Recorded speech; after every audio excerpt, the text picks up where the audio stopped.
Hello there, I'm Katie de Jong at Whispering Heart Coaching, and thank you for joining me on this journey of setting meaningful goals for 2018.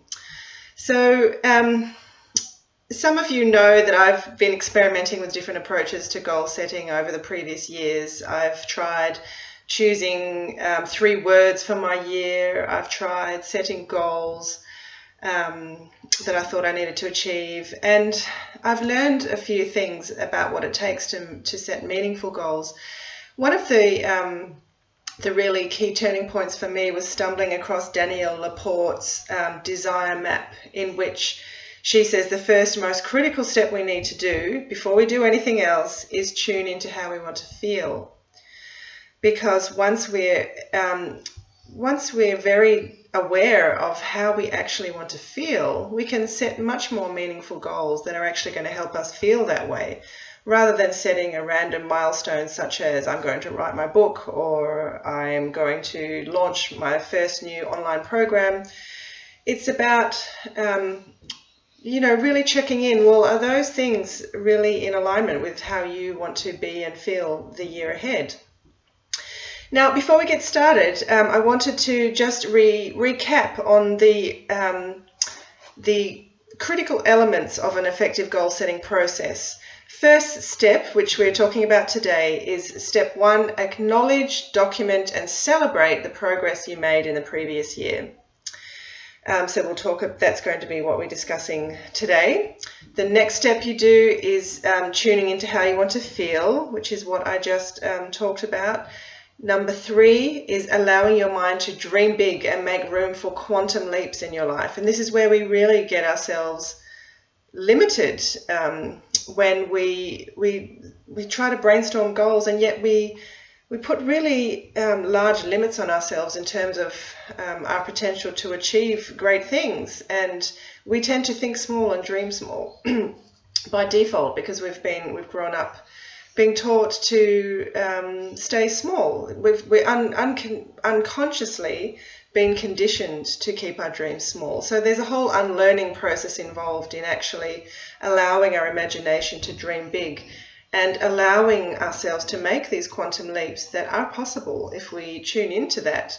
So we're going to be talking about that during our journey together. Step 4 is mapping out exciting and magnetic goals that draw you into inspired action during the year. So we want the goals that you set to be really exciting and, get the juices flowing of positivity and optimism and excitement, because when you're in that space, things flow naturally and easily in the right situations, and people come to you and you become magnetic to your goals, as opposed to setting goals that might feel scary or daunting or kind of a must-have. That's where our energy starts to dip and we're not really dialed into the good feelings that help us become more productive every day. So step 5 is then setting up structures, systems, or networks to support you in checking in with those goals throughout the year and modifying them if needed. So just to recap, first step is acknowledging, documenting, and celebrating the progress you made in the previous year. Step 2 is tuning into how you want to feel during the year ahead.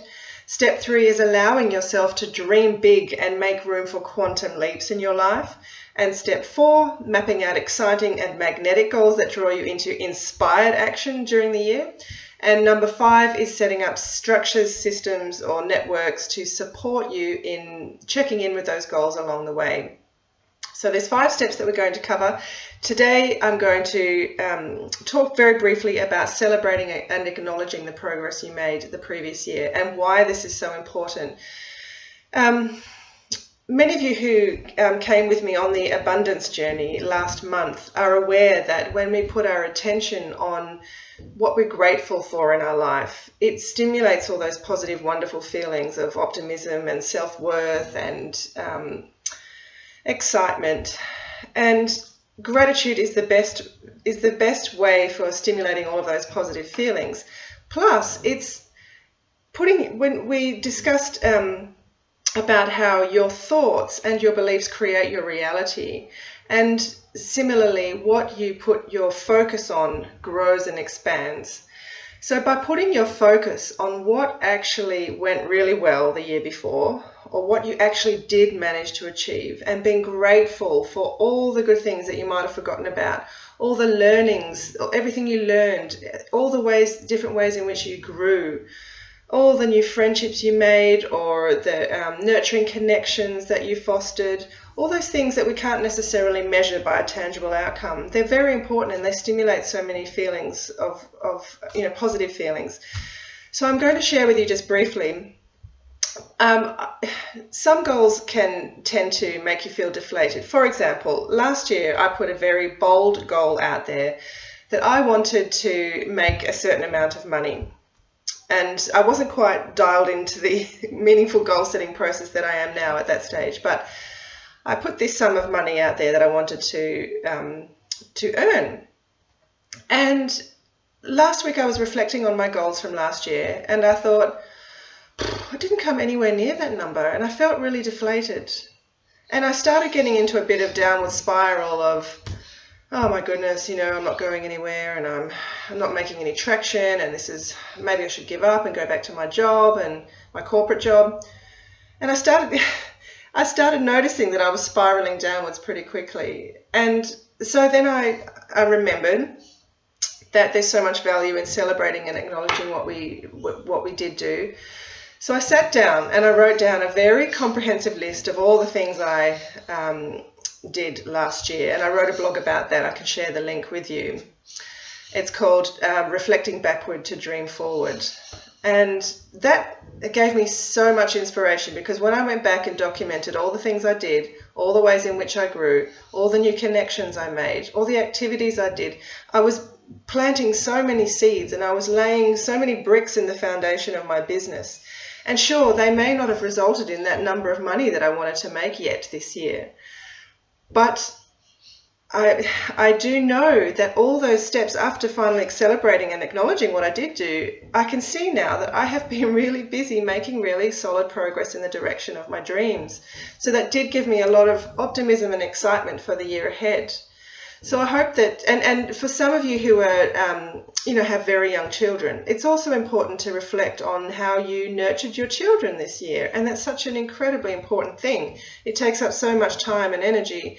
And so it's important that we acknowledge where we did that, or where we did other things in life that we perhaps don't give credit to. So it's about appreciating, acknowledging, and celebrating everything you did in 2017. So I hope that helps you. Check in with your email, and I will be giving you the steps of how to check in and celebrate with what you managed to achieve in 2017. And I'll be back with you tomorrow for day 2 of the Dream Big in 2018 challenge. And until then, much love. Bye-bye.